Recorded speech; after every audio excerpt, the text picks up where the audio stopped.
এই জন্য সারা বিশ্বে দেখবেন তরুণদেরকে ধ্বংস করার সমস্ত ষড়যন্ত্র চক্রান্ত চলছে। কিভাবে? পয়েন্ট নাম্বার 1, প্রথমত ইহুদি এবং খ্রিস্টান এই সভ্যতা আপনার সাথে যা করেছে তা হচ্ছে আপনাকে আপনার জীবনের উদ্দেশ্য থেকে তারা সরিয়ে দিয়েছে। এটা 1 নাম্বার কাজ তারা করেছে। আল্লাহ পাক কোরআনে বলেছিলেন, ওয়ামা খালাকতুল জিন্না ওয়াল ইনসা ইল্লা লিয়াবুদুন, আমি মানুষ এবং জিনকে শুধুমাত্র আমার ইবাদত করার জন্যই সৃষ্টি করেছি। তারা আপনাকে এই উদ্দেশ্য থেকে সরিয়ে দিয়েছে। এখনকার যুবক শ্রেণী আল্লাহর জন্য বাঁচে না, আল্লাহর জন্য মরে না। নো, এখনকার যুবক শ্রেণী টাকার জন্য বাঁচে, পদের জন্য বাঁচে, চাকরির জন্য বাঁচে, একটা মেয়ের জন্য বাঁচে। এখনকার যুবক শ্রেণী আল্লাহর জন্য বাঁচে না। ইল্লা মাশাআল্লাহ, অল্প কিছু ভাই আছে জানি, তাদের কথা আলাদা।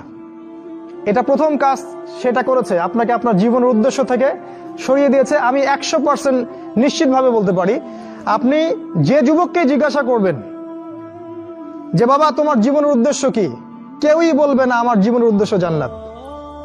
চ্যালেঞ্জ করলাম আমি, জিজ্ঞাসা করে দেখেন। কোন যুবক বলবে না আমার জীবনের উদ্দেশ্য জান্নাত, বলবে না। তার জীবনের উদ্দেশ্য চাকরি, অথবা একটা অ্যাফেয়ার, অথবা পলিটিক্যাল পাওয়ার, অথবা স্ট্যাটাস, অথবা জমি বাড়ি, অথবা গাড়ি। কারণ সমাজ এবং পরিবার তাকে এটাই শিক্ষা দিয়েছে, নিজের পায়ে দাঁড়াতে হবে বাবা তোমাকে। তো প্রথম যে কাজটা তারা করেছে সেটা হলো তারা আপনাকে আপনার জীবনের উদ্দেশ্য থেকে সরিয়ে দিয়েছে। 2 নাম্বার কাজ তারা যেটা করেছে সেটা হলো যে আপনার শারীরিক শক্তিটাকে তারা নষ্ট করেছে। প্রথমত, এখনকার যুবকদের শারীরিক শক্তি আর আমাদের চাচাদের শারীরিক শক্তির মধ্যে আকাশ পাতাল পার্থক্য আছে। এখানকার কোনো চাচার সাথে লড়াই করার ক্ষমতা তোমাদের নাই। তোমরা 3 জন মিলে একজন চাচার সাথে পারবা না ইনশাআল্লাহ, আমি বিশ্বাস করি এটা। আমার একজন আত্মীয় যিনি একটা প্রশাসনিক পদে আছেন, হার্ট স্ট্রোক করেছিলেন, আমি দেখতে গিয়েছিলাম। তিনি একসময় বাংলাদেশের পক্ষে অস্ত্র ধরেছিলেন। যখন একটা সীমান্তে লড়াই হয়েছিল বাংলাদেশের সাথে অন্য একটা নাফ নদীর ওখানে, তিনি বিডিআর ছিলেন, যেটাকে আমরা বিডিআর বলি। আমি যখন তাকে দেখতে গিয়েছি আমি বলেছিলাম যে না আপনি তো দুর্বল হয়ে যাচ্ছে। তিনি আমাকে বলেছিলেন যে তুমি এখনো আমার সাথে পারবা না, তুমি এখনো আমার সাথে পারবা না। আগেকার মানুষদের যে শক্তি, ফিজিক্যাল স্ট্রেংথ, এটা তোমাদের মধ্যে নাই। তোমরা কি বুঝতে পারো? এটা ওরা করেছে। কিভাবে জানো? তোমাদের জীবনযাত্রার রুটিনটা তারা চেঞ্জ করে দিয়েছে। তোমরা এখন ঘুমাও 12টা, 1টা, 2টা, 3টায়, আর ওঠো ওই যে 10টা, 11টা, 12টায়। তোমরা আর রাসূলের সুন্নাহ অনুযায়ী চলো না। আমাদের চাচারা ঘুমাতেন 9টায়, ওই যে ভোর 4টায় উঠতেন, তাহাজ্জুদ পড়তেন, তারপরে নামাজ পড়তেন, মাঠে কাজ করতে যাইতেন। তাদের যে ফিজিক্যাল স্ট্রেংথ, এটা তোমাদের মধ্যে নাই। যদি আবারও মুক্তিযুদ্ধ হয়, তোমরা কিছুই করতে পারবে না দেশের জন্য। ওটা পেঁচার পারে লাভ নাই যে সোনার প্রজন্ম তৈরি করতেছে, এগুলা বোগাস কথাবার্তা। বিশ্বাস না হয় একটা মাঠে 10 পাক রাউন্ড দেওয়ান না সবাইকে, একটা মাঠে নিয়ে যান, 10 পাক দৌড়াতে লাগায় দেন, দেখেন কয়জন দৌড়াতে পারে।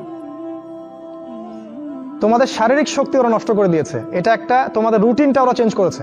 তোমাদের হাতে ধরিয়ে দিয়েছে smartphone, laptop, internet, Facebooking, YouTubing, সারা দিন সারা রাত ওই মোবাইলের পিছনেই বসে আছে। আমি শহরের ছেলে তো, আমি তো আরো ভালো জানি আপনাদের চাইতে। রাস্তায় হাঁটি, মাথা উপরে তুলে হাঁটে না, মাথা নিচের দিকে তুলেই হাঁটে। কার সাথে ধাক্কা লাগছে, কার সাথে কি হচ্ছে টেরই পায় না। শারীরিক শক্তি তোমাদের নষ্ট করেছে। আরেকটা কাজ তারা করেছে, আমরা যে খাবার খাই সেই প্রত্যেকটা খাবারের মধ্যে তারা এমন কিছু পয়জন ঢুকিয়ে দিয়েছে যার মধ্য দিয়ে এমন জটিল জটিল রোগ ব্যাধির সৃষ্টি হচ্ছে, যেটা আগের 50-100 বছর আগে ছিল না। বিশ্বাস না হলে আপনি চেক করে দেখেন। এখন যত খাবার তোমরা খাও, বাইরের খাবার, ম্যানুফ্যাকচার্ড খাবার, এই প্রতিটা খাবার তোমাদের শরীরের জন্য ক্ষতিকর। যা খাচ্ছ বাইরের ম্যানুফ্যাকচার্ড, এই যে ড্রিঙ্কস গুলো খাচ্ছ, এই যে ফুডগুলো খাচ্ছ, ফাস্ট ফুড খাচ্ছ, এই যে হোটেলগুলোতে খাচ্ছ, হাইজেনিক কোনো খাবারই তোমরা খাচ্ছ না। অথচ আমাদের এই চাচাদের দিকে তাকিয়ে দেখো, তারা সব দেশি জিনিসপত্র খেয়ে খেয়ে বড় হয়েছেন। ওই সময় ফ্রেশ বাতাস, ফ্রেশ খাবার, এখনো তারা স্ট্রং। আর তোমার এই 30 বছর বয়সে, আমার এই 30-25 বছর বয়সে আমরা ওটা করতে পারছি না।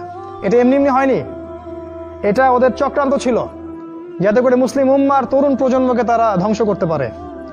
মুসলিম উম্মার তরুণ প্রজন্ম সেই জাজবা রাখে না, এক নাম্বার তোমাদের জীবনের উদ্দেশ্য থেকে সরিয়েছে, 2 নাম্বার তোমাদের খাবারের অভ্যাস চেঞ্জ করেছে, 3 নাম্বার তোমাদের এই শারীরিক সক্ষমতা নষ্ট করেছে, 4 নাম্বার তোমাদের শিক্ষা ব্যবস্থাকে সে ধ্বংস করেছে। কথাটা ভালো করে শোনো, তোমাদের শিক্ষা ব্যবস্থাকে তারা ধ্বংস করেছে। কিভাবে? তুমি 25 বছর এই সেকুলার লাইনে পড়াশোনা করবা, 25টা সূরা তুমি শিখতে পারবা না, ইম্পসিবল।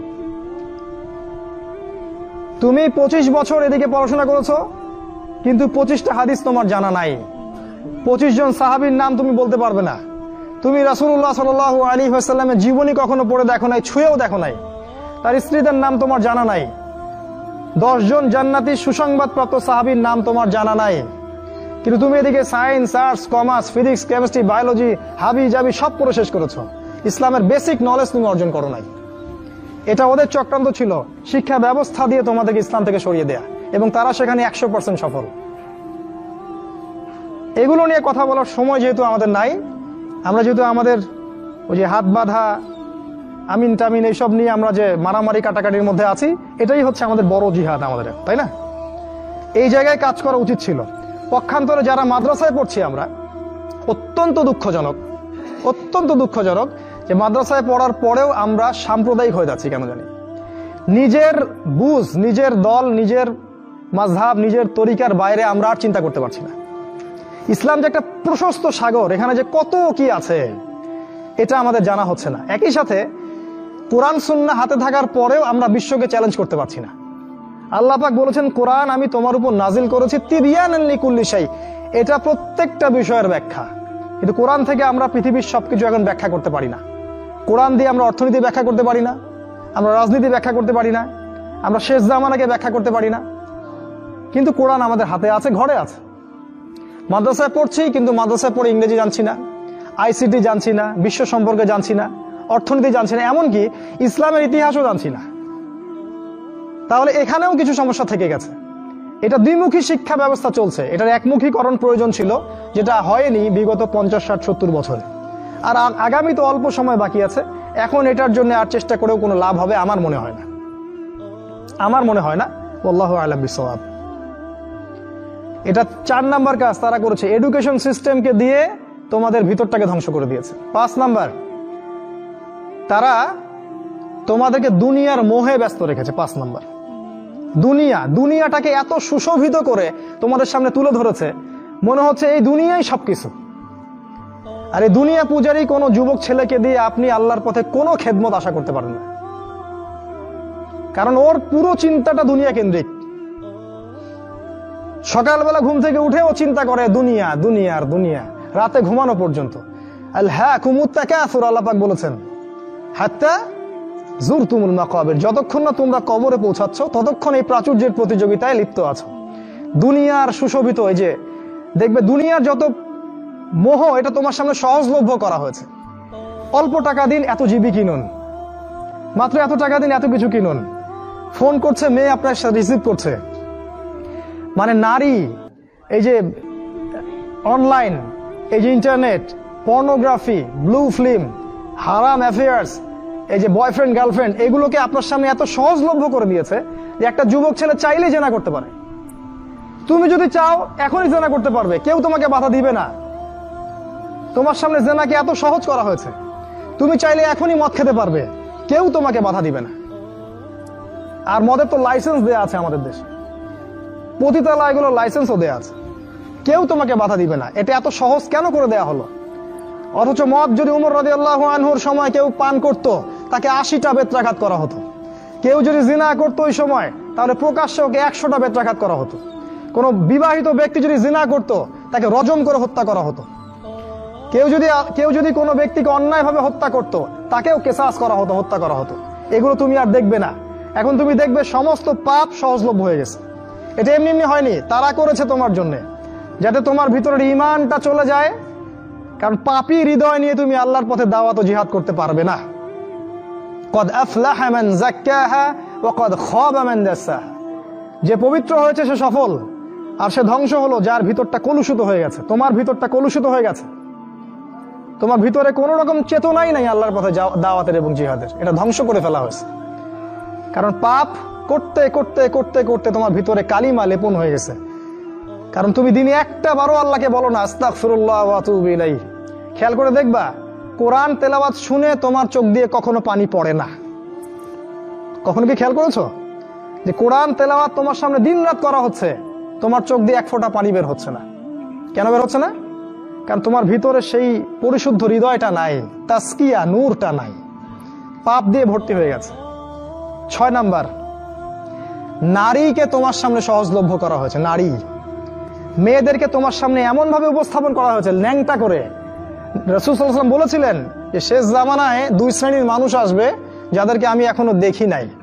এক শ্রেণী হচ্ছে নিসাউন কাসিয়াতুন আরিয়া, মুইলাতুন মামিলাত, মানে এমন এক শ্রেণীর মেয়ে বের হবে শেষ জামানায় যারা কাপড় পরেও ন্যাংটা হয়ে থাকবে। ভাষাটা ভালো করে বোঝেন, কাপড় পরেও তারা নগ্ন হয়ে থাকবে। আমার মনে হয় না এটার ব্যাখ্যা করার দরকার আছে। কাপড় পরবে কিন্তু কাপড়ের সবকিছুই, ভিতরে সবকিছু আপনি দেখতে পারবেন, বুঝতে পারবেন কোন অঙ্গ কতটুকু উঁচু নিচু, কোনটা কি। এখন এমন ড্রেস বাইরে থেকে ভিতরে সব দেখা যায়, কাঠামোকে সেটাও দেখা যায়। এমনকি এমন বোরখা বের হয়েছে এখন, যেটা পরার পরেও দেখবেন যে তার ফিজিক্যাল সমস্ত স্ট্রাকচার বোঝা যায়। এই যে নারীরা বের হবে, এটা রাসূল আগেই বলেছিলেন। একটা হাদিস আপনাদেরকে বলি, নবী সাল্লাল্লাহু আলাইহি ওয়াসাল্লাম আরো বলেছেন যে এই মাসিহুদ দাজ্জালের সবচেয়ে শেষ অনুসারী হবে এক শ্রেণীর নারী, এক শ্রেণীর নগ্ন নারী, যাদেরকে তার স্বামী বাবা পিতা ঘরে রাখতে চাইবে কিন্তু তারা ঘরে থাকবে না, তারা বাঁধন ছিঁড়ে বের হয়ে চলে যাবে বাইরে। আবার বুঝাই, শেষ জামানায় মাসিহুদ দাজ্জালের অনুসারী হবে এক শ্রেণীর নারী যাদেরকে তাদের পিতা স্বামী ভাই ঘরে রাখতে চাইবে, তারা ঘরে থাকবে না। আপনি কি বুঝতে পারছেন তারা কারা? বর্তমান সময়ে ফ্যামিনিস্ট রেভলিউশন যারা করছে এরা সবাই দাজ্জালের অনুসারী। দাজ্জাল যখন বের হবে এরা সবাই তাকে অনুসরণ করবে, অবশ্যই করবে। একটা কোভিড-19 যদি সবাইকে একমুখী করে ফেলতে পারে, দাজ্জালের ফিতনা যে কত ভয়ঙ্কর হবে সেটা চিন্তাই করতে পারবেন না আপনি। একটা খালি হুঙ্কার যে মূর্তি স্থাপন হবেই, যে এর বিরোধিতা করবে তার বিরুদ্ধে রাষ্ট্রদ্রোহের মামলা দেওয়া হবে। সারা দেশের মানুষ ম্যাক্সিমামই এখন ওইদিকে অনুসরণ করছে।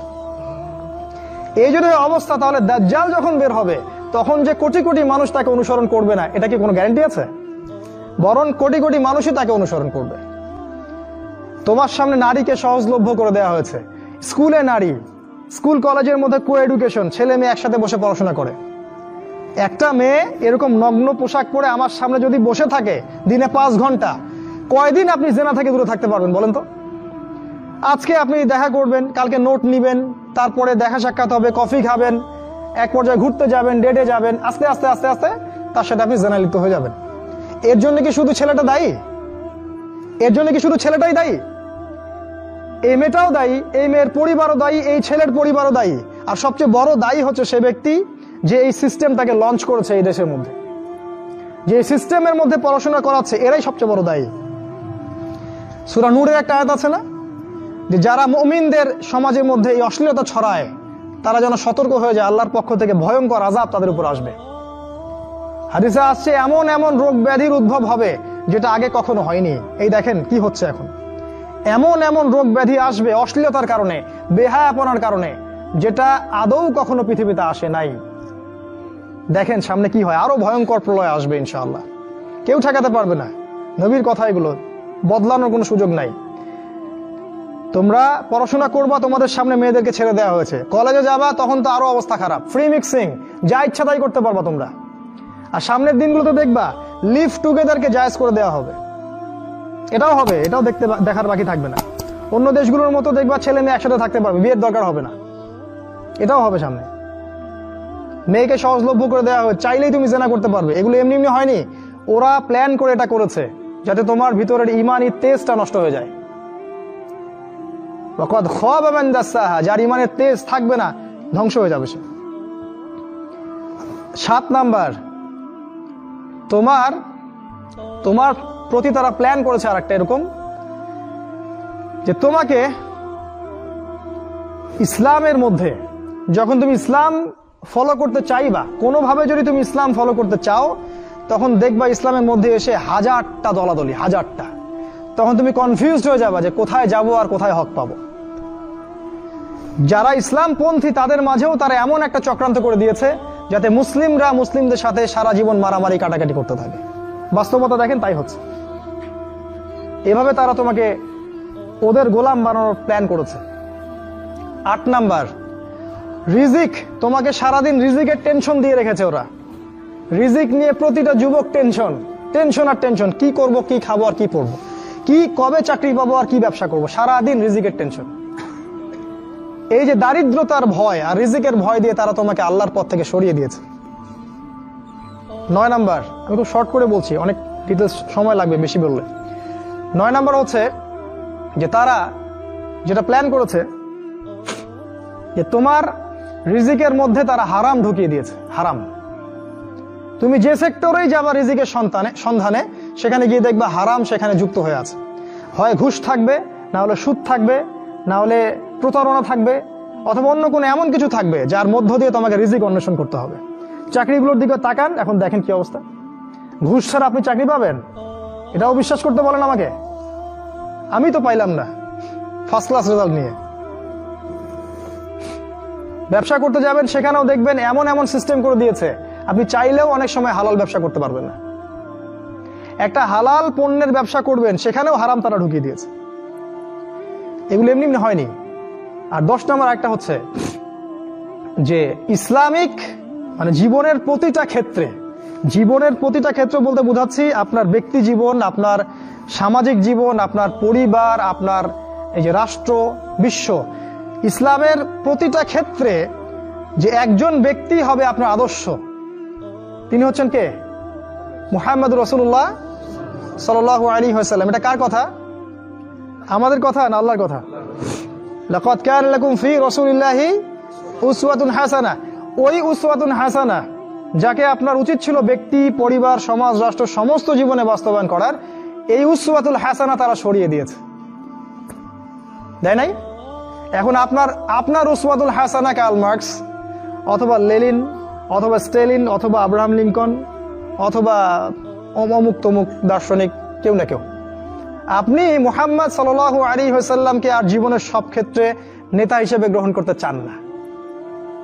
কথা কি মিথ্যা বলেছি? আপনি হয়তো ইবাদত করছেন তার পদ্ধতিতে, তা আপনি অর্থনৈতিক জীবনে গিয়ে তার হেদায়েত মানছেন না। আপনি সামাজিক ক্ষেত্রে গিয়ে রাসূলের আদর্শ মানছেন না। বিশ্ব রাজনীতি করতে আপনি রাসূলের আদর্শের মোটেই পরোয়া করছেন না, ওটা জাদুঘরে। এই বিষয়গুলোতে আমরাই ভালো বুঝি। অপেক্ষা করতে থাকেন। জাস্ট আমার তো কিছু করার নাই, আমাদের তো কিছু বলারও নাই, আমরা তো মাজলুম এবং দুর্বল। আমরা শুধু এতটুকু বলবো, আপনি just wait until you reach your grave. আপনি যতক্ষণ পর্যন্ত আপনার কবরে পৌঁছান নাই ওই পর্যন্ত অপেক্ষা করতে থাকেন, তারপরে দেখেন আপনার সাথে কি হয়।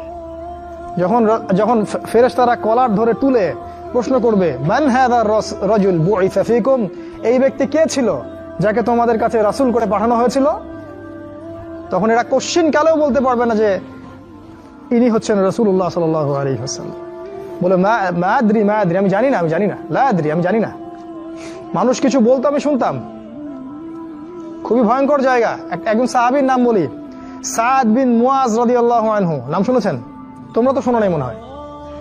সাদ বিন মুয়াজ এত ভালোবাসতেন নবী তাকে যে তার মৃত্যুতে রাসূল সাল্লাল্লাহু আলাইহি ওয়াসাল্লাম এত কষ্ট পেয়েছিলেন। সাদ বিন মুয়াজ আনসার সাহাবী ছিলেন। তার একার দাওয়াতে প্রচেষ্টায় মদিনায় বহু মানুষ ইসলাম কবুল করেছিল। এই মানুষ খন্দকের যুদ্ধে তার গায়ে একটা তীর লাগে, প্রচুর রক্ত প্রবাহ হয় এবং তিনি মারা যান, শহীদ হয়ে যান। এই সাদ বিন মুয়াজের জানাজায় 70,000 ফেরেশতা অংশ নিয়েছিল এবং আল্লাহ রাব্বুল আলামিনের আরশ এই বান্দার মৃত্যুতে কেঁপে উঠেছিল। আপনাকে বলতে চাচ্ছি, এই সাদ বিন মুয়াজ রাদিয়াল্লাহু আনহুর কবরেও চাপা দেয়া হয়েছে, দুদিক থেকে চাপা দেয়া হয়েছে। তিনি বলেছেন, রাসূল সাল্লাল্লাহু আলাইহি ওয়াসাল্লাম, যদি কোনো ব্যক্তির কবরে আযাব না হতো তাহলে সাদ বিন মুয়াজের কবরে আযাব হতো না। তার কবরেও প্রশ্ন হয়েছে এবং চাপ দেওয়া হয়েছে। কবরের জীবন কেমন করে আপনাকে বুঝাবো? কিভাবে বুঝাবো আমরা? আমাদের বুঝানোর কোনো ক্ষমতাই নাই। আজকে আপনি রাসূলের আদর্শকে পরোয়া করছেন না। কাল যখন আপনাকে রেখে আসা হবে ওই যে বিসমিল্লাহি আলা মিল্লাতি রাসূলিল্লাহ বলে, তখন বুঝবেন যে রাসূলের মিল্লাত কাকে বলে। আল্লাহ পাক আমাদেরকে উসওয়াতুল হাসানাহ নির্ধারণ করার তৌফিক দান করুন। উসওয়াতুল হাসানাহ হবে একজন ব্যক্তি, দ্বিতীয় কোনো ব্যক্তি না, তিনি হচ্ছেন আমাদের প্রিয় নবী মুহাম্মদুর রাসূলুল্লাহ সাল্লাল্লাহু আলাইহি ওয়াসাল্লাম। হ্যাঁ, এটা ঠিক যদি কোনো ব্যক্তির কথা রাসূলের কথার সাথে মিলে যায়, সে যেই হোক না কেন তার কথা মানতে আমরা প্রস্তুত ইনশাআল্লাহ। বরং ওই কথা মানাই আমাদের জন্য ফরজ। আর পৃথিবীর যে ব্যক্তি হোক না কেন, সে যত বড় নেতা হোক না কেন, যেই হোক না কেন, কারো কথা যদি নবীর কথার সাথে না মেলে, তাহলে সেই কথা মানতে আমরা মোটেও বাধ্য নই, বরং সেটাকে না মানাই হচ্ছে আপনার ঈমানের দাবি। এই 10টা কাজ তারা করেছে, এছাড়া আরো কিছু কাজ করেছে, আজকে আমি অত বলার সময় পাচ্ছি না। এখন আপনার প্রতি নাসিহা হচ্ছে যে যদি আপনি চান যে আপনার যৌবন কালটাকে আপনি আল্লাহর পথে ব্যয় করবেন, দুনিয়াতেও সুখী হবেন, পরকালেও সুখী হবেন, তাহলে আপনার জন্য একটা হাদিস আমি পেশ করছি।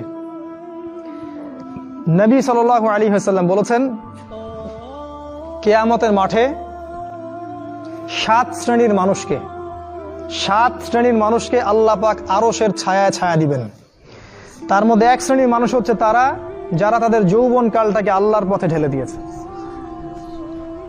আপনি কি চান কিয়ামতের মাঠে আল্লাহ আপনাকে আরশের ছায়া দেখ?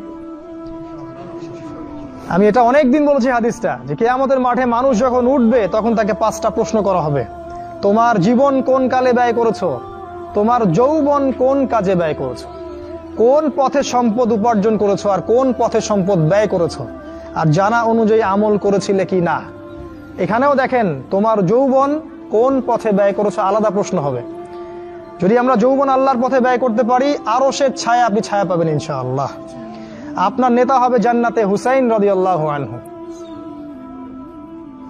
এটা তো জানেন। তিনি হবেন জান্নাতে যুবকদের সর্দার। কত যুবক যে পৃথিবী থেকে চলে গেছে, হে আমার ভাই, আপনাকে কেমন করে বুঝাই, যারা দিন রাত কোনো কিছুর পরোয়া করেন নাই, দিন রাত আল্লাহর পথে ছুটে চলেছেন। ওই খালিদ বিন ওয়ালিদ রাদিয়াল্লাহু আনহুকে দেখেন, তিনি মৃত্যু সজ্জায় বলেছিলেন যে আমি জাহাদতু কাযা ওয়া কাযা, আমি যে কতই না যুদ্ধ করেছি আল্লাহর পথে, আমার শরীরে এমন একটা দাগও নাই যেখানে, মানে একটা জায়গাও বাকি নেই আমার শরীরের মধ্যে যেখানে কোনো তরবারির আঘাত নাই বা বর্ষার ছোঁয়া নাই।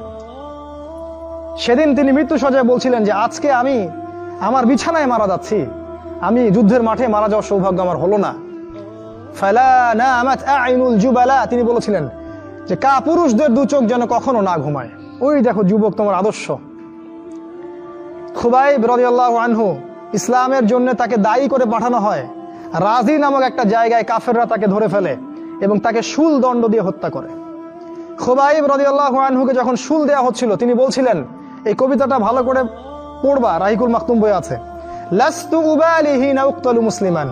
তাকে যখন শুল দণ্ড দেওয়া হচ্ছে, শুল দণ্ড মানে বোঝো, পিছন দিয়ে মানে লৌহ দণ্ড প্রবেশ করিয়ে মাথা দিয়ে বের করে দিত, কঠিন দণ্ড, একটা ফাঁসি টাসির চেয়েও ভয়ঙ্কর।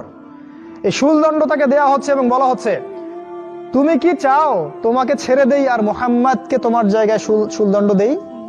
কাফেররা বলেছিল।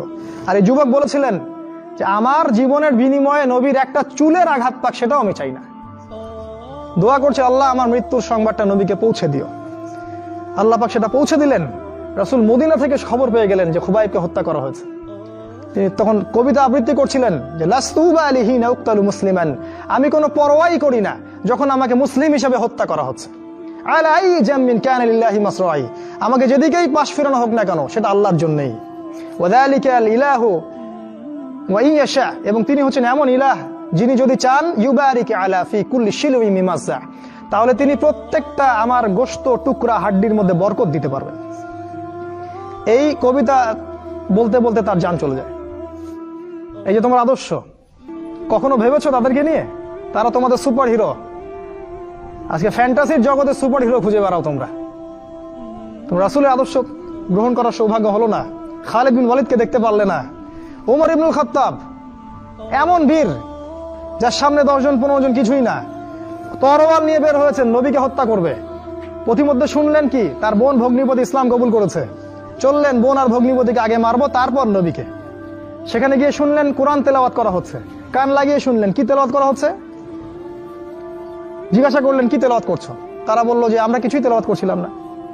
তিনি মারধর শুরু করলেন, এক পর্যায়ে একটা কাগজ বের হয়ে আসলো, ওই যে নুসখা, সেখানে লেখা ছিল সূরা তাহা। সেই সূরা তাহার তিলাওয়াত শুনে পড়তে পড়তে পড়তে পড়তে তার চোখ দিয়ে দরদর করে পানি পড়তে লাগলো এবং তিনি বলতে লাগলেন, ইয়ানবাগি লিমান ইয়াকুলু হাদা আল্লা ইউবাদা মাআহু গায়রা, যে সত্তা এরকম কুরআন নাজিল করতে পারে উচিত হবে না যে তার সাথে কাউকে শরীক করা হোক। বললেন, শাহিদতু আল্লা ইলাহা ইল্লাল্লাহ ওয়া আন্না মুহাম্মাদান রাসূলুল্লাহ, আমি সাক্ষ্য দিচ্ছি আল্লাহ ছাড়া কোনো মাবুদ নাই এবং মুহাম্মদ আল্লাহর রাসূল সাল্লাল্লাহু আলাইহি ওয়াসাল্লাম। খুযুনি ইলা রাসূলিল্লাহি ওয়া আসহাবিহি, আমাকে আল্লাহর রাসূল এবং সাহাবীদের কাছে নিয়ে চলো, আমি ইসলাম কবুল করব এখনই গিয়ে। সেখানে গিয়ে নবীকে বললেন, ইয়া রাসূলুল্লাহ, আমি জিতুকা উমিনু বিল্লাহি ওয়া রাসূলিহি, আমি আপনার কাছে এসেছি আল্লাহ এবং আপনার প্রতি ঈমানদার হয়েই এসেছি। ওয়া বিমা জিতা বিহি মিন ইনদিল্লাহ, আর আপনি আল্লাহর পক্ষ থেকে যা নিয়ে এসেছেন এই কোরআনের প্রতি ঈমানদার হয়েই আমি এসেছি এখানে। তিনি বললেন, ওই সময় উমর ইবনুল খাত্তাব, যে ইয়া রাসূলুল্লাহ, আমরা কি হকের উপর নাই? আলাসনা আলাল হক ওয়া লাইসু আলাল বাতিল, আমরা কি হকের উপর নাই? মুশরিকরা কি বাতিলের উপর নাই? তাহলে আমরা কেন গোপনে গোপনে ইসলামের দাওয়াত দিব? আজকে থেকে প্রকাশ্যে ইসলামের দাওয়াত দিব।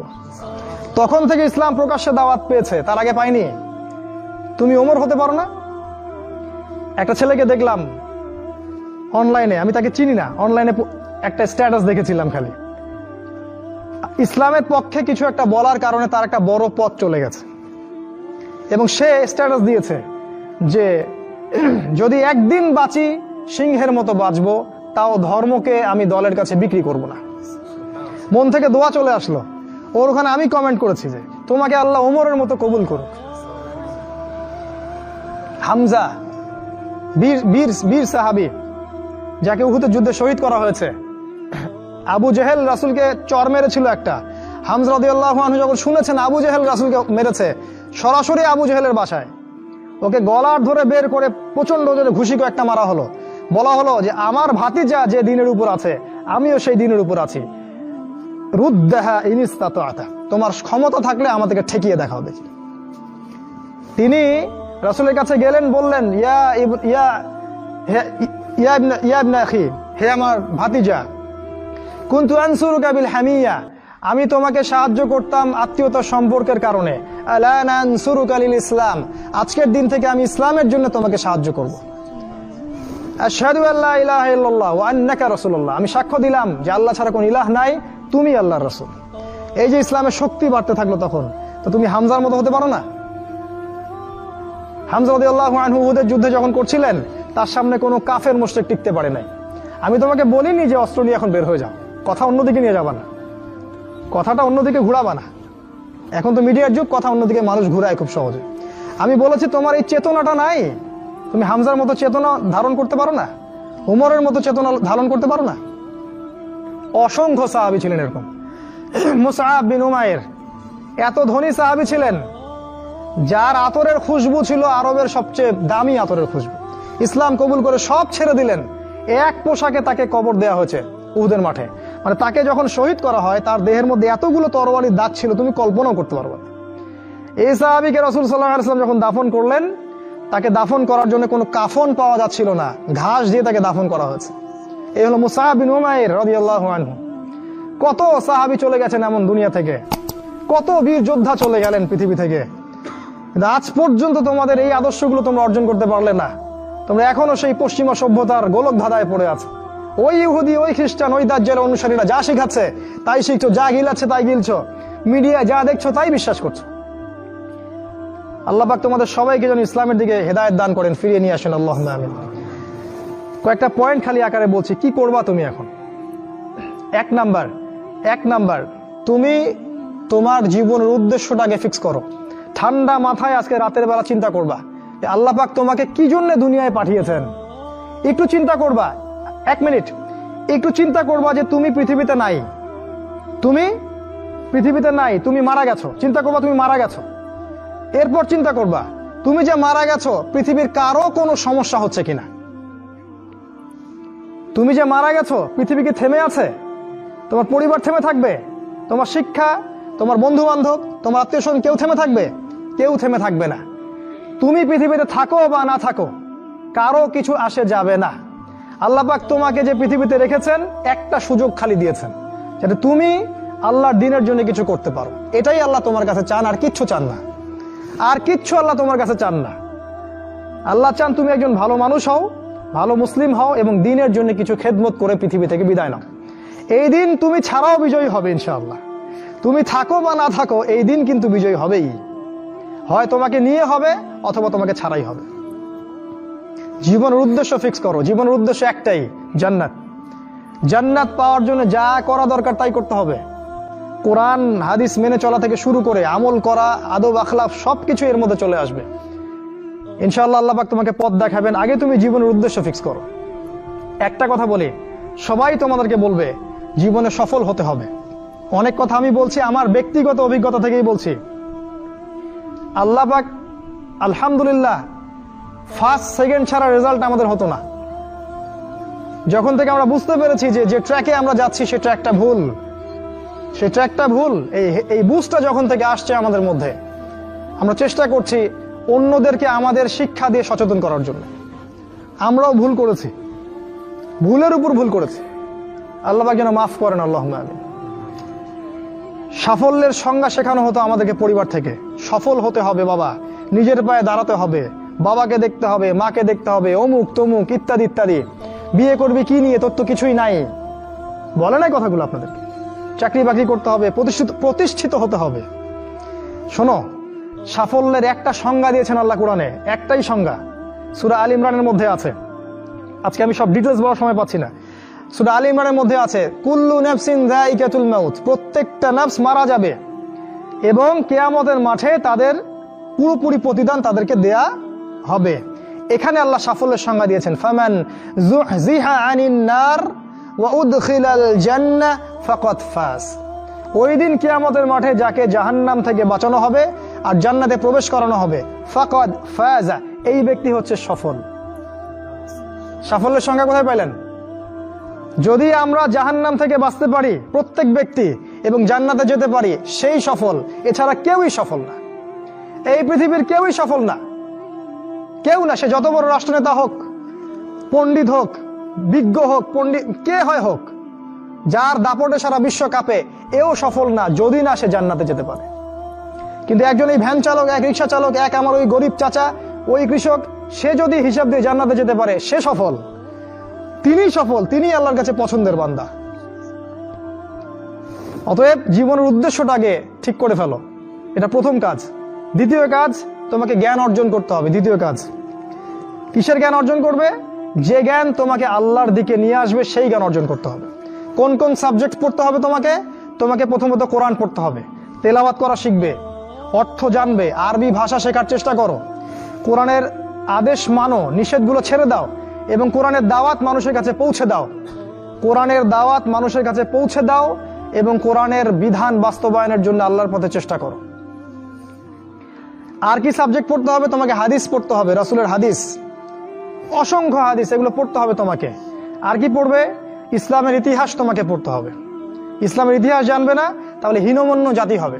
তুমি জানবেই না তোমার এই বাপ দাদারা ছিল সিংহ পুরুষ, তুমি এটা জানবেই না। তোমার শেকড় যে এত সিংহ পুরুষ দিয়ে ভর্তি, এটা তুমি জানোই না। এজন্য হীনমন্যতায় ভোগো, মনে হয় যে আমাদের কেউ নাই, আমরা এতিম। জি না, আমরা এই বিশ্ব শাসন করেছি 100 বছর আগেও। 100 বছর আগেও এই পুরো বিশ্ব আমাদের হাতে ছিল। এখন যা দেখছো এরকম অতীত এরকম ছিল না। একটা ওমরের হুঙ্কারে সারা বিশ্ব কেঁপে যাইতো। এক আলী রাদিয়াল্লাহু আনহু যদি জিহাদের মাঠে হুঙ্কার দিতেন, সমস্ত কাফের হৃদয় একদম দরদর করে কাঁপতে থাকতো। আমাদের সিংহ পুরুষ বাবারা দাদারা এরকম ছিলেন। আমরা এত হীনমন্য জাতি ছিলাম না। আজকে আমরা আমাদের পরিচয় ভুলে গেছি। ইতিহাস পড়তে হবে তোমাকে। আর কি পড়তে হবে? ইসলামের অর্থনীতি পড়বে। অর্থনীতি জানো না, তুমি হালাল হারাম বুঝতে পারবে না। ওরা তোমার সাথে প্রতারণা করে এমন হারাম ঢুকিয়ে দিবে তুমি বুঝতেই পারবে না এটা হারাম ছিল। ইকোনমিক্স পড়তে হবে, খুব ইম্পর্টেন্ট সাবজেক্ট এই জামানার জন্য। আর কি পড়তে? পলিটিক্যাল সায়েন্স, এই বিশ্ব রাজনীতি সম্পর্কে পড়াশোনা করবে, এটা গুরুত্বপূর্ণ সাবজেক্ট। এছাড়া জেনারেল লাইনে যে পড়াশোনাগুলো করছো এগুলো ভালো, আমি এগুলো পড়তে নিষেধ করিনি। আমি বলেছি এগুলোর শিকড়টা হবে ইসলামিক। তুমি ডাক্তার হও আর ইঞ্জিনিয়ার হও আর কি হও, এটাতে আমাদের কোনো আপত্তি নাই। শিকড়টা হতে হবে ইসলামিক, কোরআন এবং সুন্নাহ ভিত্তিক। আর একটা সাবজেক্ট পড়বে ফিকহ। ফিকহ যদি না পড়ো তাহলে কি হবে জানো?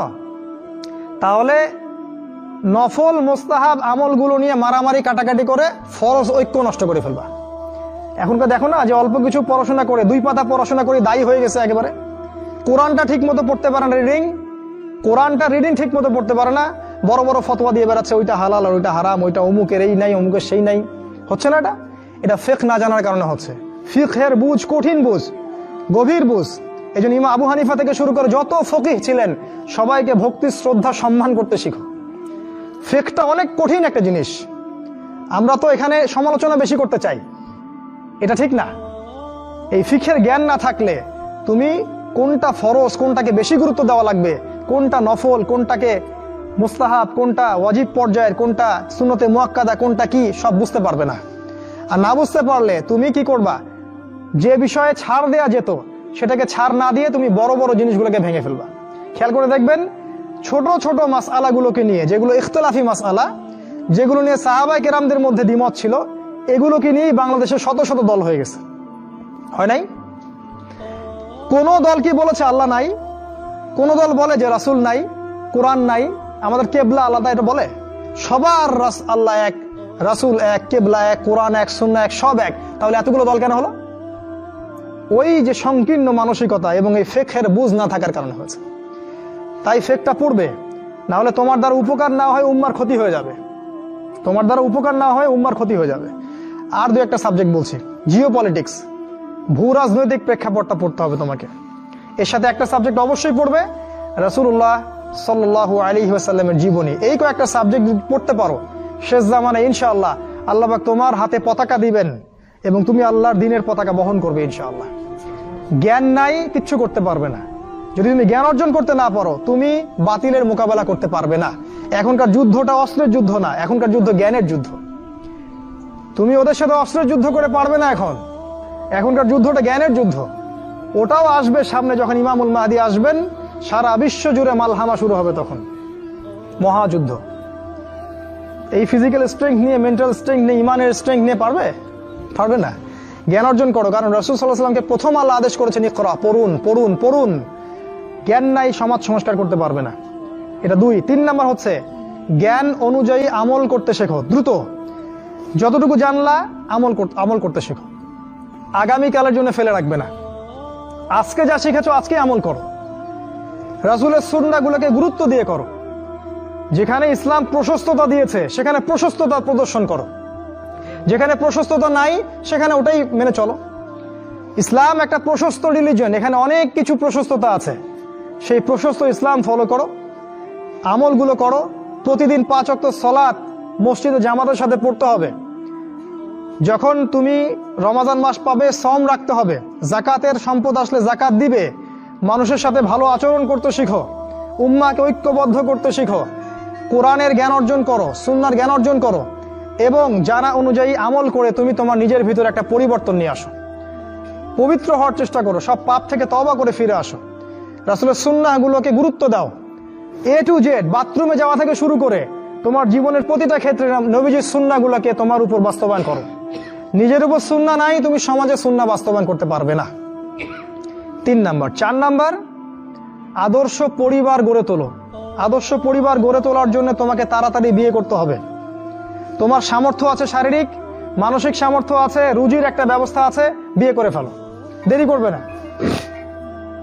বিয়ে করে ফেলো, দেরি করবে না। আমি বলছি অবশ্যই অবশ্যই তোমার শারীরিক সামর্থ্য থাকতে হবে, মানসিক সামর্থ্য থাকতে হবে, অর্থনৈতিক সামর্থ্য থাকতে হবে। একটা মেয়ের রেসপন্সিবিলিটি নেওয়ার সামর্থ্য থাকতে হবে। সামর্থ্য হয়ে গেলেই তুমি বিয়ে করে ফেলবে, আর কোনো দিকে দেখার দরকার নাই। এমনকি তোমার যদি একাধিক বিয়ে করার সামর্থ্য থাকে সেটাও তোমাকে করতে হবে। যার একাধিক বিয়ে করার সামর্থ্য আছে সে যদি না করে সেটাই তার জন্য গুনার কাজ। জি, এই কথাগুলো বলার সাহস পায় না অনেকে, এই কথাগুলো বলার সাহস হয় না, আলেমদেরই হয় না। 2টা বিয়ে করলে মানুষ আবার কি মনে করবে, আমার মনে হয় চরিত্রের সমস্যা ইত্যাদি ইত্যাদি। আরে বোকা, তাহলে কোরআনের মধ্যে 4টা বিয়ের কথা আসলো কেন? আল্লাহ পাক কি এমনি এমনি আয়াত নাযিল করলেন নাকি? আল্লাহ পাক খুব ভালো করেই জানেন ছেলেদের চেয়ে মেয়েদের সংখ্যা বেশি হবে। অনেক ছেলে মারা যাবে, মেয়েরা সমাজে বেঁচে থাকবে। কত অসংখ্য এতিম মেয়ে সমাজে পড়ে আছে, অসংখ্য বিধবা মেয়ে সমাজে পড়ে আছে। ওদের দায়িত্ব নিতে হবে না? কে নিবে ওদের দায়িত্ব? যদি ছেলেরা দায়িত্ব না নেয় কে দায়িত্ব নিবে? ওই মেয়েগুলা কি সমাজের প্রজাপতি হয়ে থাকবে? ওরা কি পতিতালয়ের সম্পত্তি হবে? ওদের অধিকার নাই? এখানে অধিকার দিলে আমরা চরিত্র খারাপ হয়ে যায়। আর এদের সাথে তোমরা সারা দেশে এবং বিশ্বে জেনা করে বেড়াচ্ছ, এগুলাতে চরিত্র খারাপ হয় না। একটা ছেলে বিয়ে করার পরেও 10টা মেয়ের সাথে পরকিয়া করে, এটাতে চরিত্র খারাপ হয় না। কিন্তু যদি আরেকটা বিয়ে করে তখন সমাজের মানুষ তাকে বাঁকা চোখে দেখা শুরু করে। এটা জাহিলিয়াত, এটা পুরো সম্পূর্ণ মক্কার জাহিলিয়াত চলছে। দ্রুত বিয়ে করো, বিয়ে করে আদর্শ পরিবার গঠন করবে। পরিবারটা এত শক্তিশালী হবে যে পরিবারের ভিতর যেন কোনো রকম শিরক, কোনো বেদাত, কোনো কুফর, কোনো হারাম ঢুকতে না পারে। পারবে না ইনশাআল্লাহ? ইনশাআল্লাহ। 5 নাম্বার, তোমার সন্তানদেরকে মানুষ করে যাও। কালকে তুমি থাকবে না, তোমার সন্তানরা বেঁচে থাকবে। এক একটা সন্তান, এই যে বাচ্চাগুলোকে এমন ভাবে বড় করতে হবে যাতে এরা আগামী দিনের ওমর হয়, আগামী দিনের হামজা হয়, আগামী দিনের খালিদ বিন ওয়ালিদ রাদিয়াল্লাহু আনহু হতে পারে ইনশাআল্লাহ। নিজে কি করেছি, সারা জীবন বৃথা চলে গেল। নিজের সাথে যা হয়েছে, বাচ্চাদের সাথে আর রিস্ক নিবেন না। বাচ্চাদেরকে ধ্বংস করবেন না আল্লাহর ওয়াস্তে। ওদেরকে আল্লাহর পথে দিয়ে দিন, দিন শেখান, কোরআন শেখান, হাদিস শেখান, ডিনামাইট করে গড়ে তোলেন। 7 নাম্বার, হালাল রিজিক অন্বেষণ করো তোমরা। রিজিকটা যত ছোট পেশা হোক না কেন, যদি হালাল হয় অবশ্যই সেটাই উত্তম। আর যত বড় পেশা হোক না কেন, যদি হারাম হয় সেটা তোমার জন্য জাহান্নামে যাওয়ার কারণ হবে। অনেক বড় পদ আছে কিন্তু সেখানে ঘুষ আছে, সুদ আছে, প্রতারণা আছে, সেখানে যাবে না। আল্লাহর ওয়াস্তে সেখান থেকে দূরে থাকো।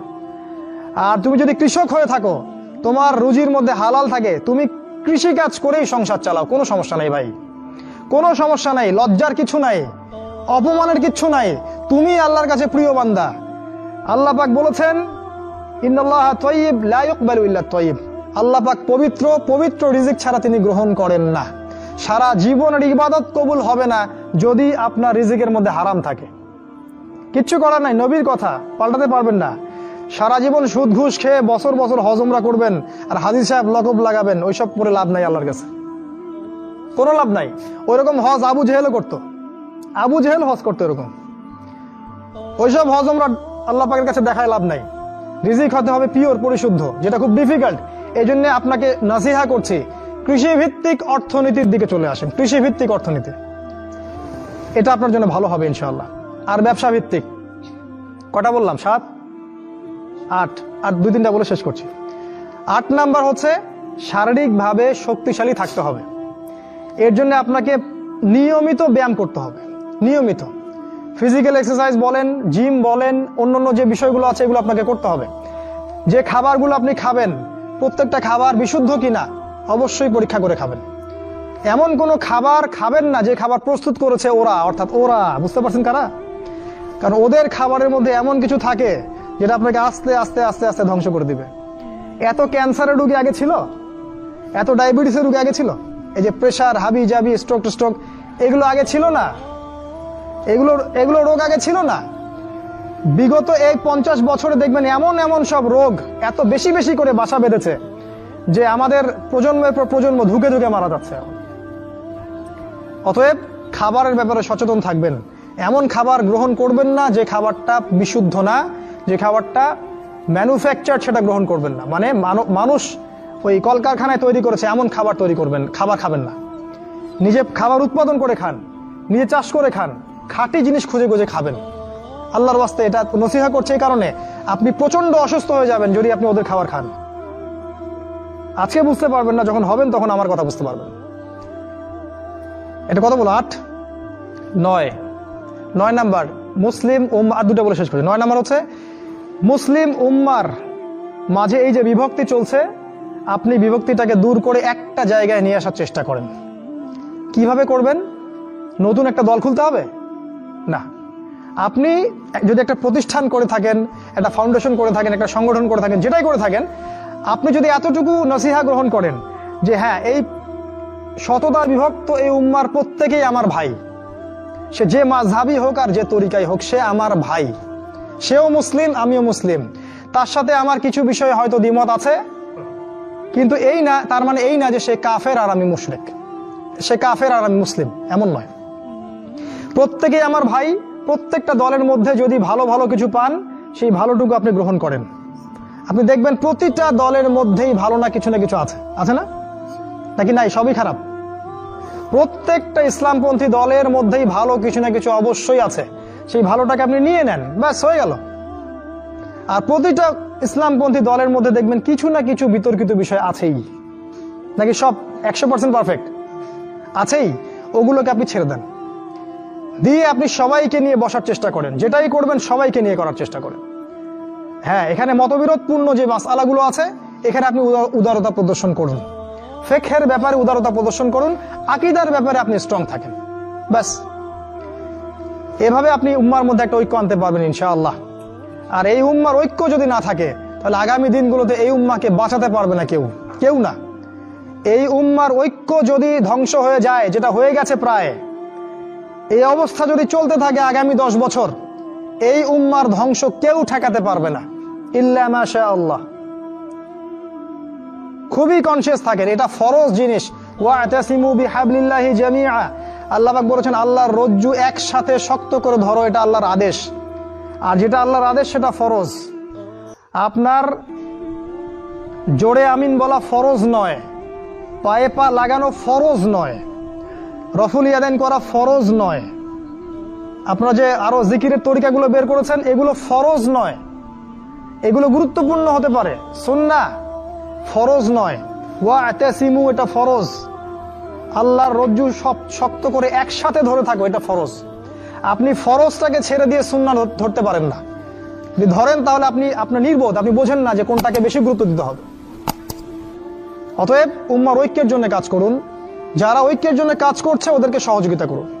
আপনার সময় থাকলে সময় দেন, মেধা থাকলে মেধা দেন, অর্থ থাকলে অর্থ দেন, অথবা দোয়া করে সহযোগিতা করুন। যেভাবে পারেন আপনি তাদেরকে সহযোগিতা করুন। লাস্ট আরেকটা হচ্ছে, আপনাকে আল্লাহ পাক যে সময়টুকু দিয়েছেন এই যৌবনের, এই দুনিয়ার জীবনের, আল্লাহর দ্বীনের দাওয়াত আপনি প্রচার করেন। আপনার মধ্যে যতটুকু এলেম কালাম আছে, বাল্লিগু আন্নি ওয়ালাউ আয়া, একটা আয়াতও যদি জানো আমার পক্ষ থেকে প্রচার করে দাও। প্রতিটা দিন আপনি আল্লাহর পথে দাওয়াতের জন্য নেমে পড়েন। ফুল টাইম দায়ী হতে বলছি না আমি, পার্ট টাইম দায়ী হয়ে যান। প্রতিটা দিন কিছু না কিছু সময় আল্লাহর দ্বীনের জন্য ব্যয় করেন। মসজিদে বসেন, তালিম করেন, লোকজনকে নামাজের দিকে ডাকেন, আল্লাহর পথে সময় দেন। আপনি যারা দ্বীনের পথে কাজ করছে ওদেরকে হেল্প করেন, নিজে দাওয়াতি কাজ করেন, আপনার সেক্টরে দাওয়াতি কাজ করেন, নিজের মধ্যে, নিজের বন্ধু মহলে, পরিবারে, আপনার আত্মীয় স্বজনের মধ্যে দাওয়াত দিতেই থাকেন।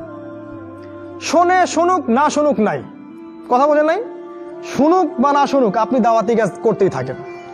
ইনশাআল্লাহ এই 10টা কাজ যদি আপনারা যুবকরা করতে পারেন, আমি আশাবাদী ইনশাআল্লাহ আগামী দিনগুলোতে আপনিই হবেন ইমামুল মাহদী সৈনিক ইনশাআল্লাহ।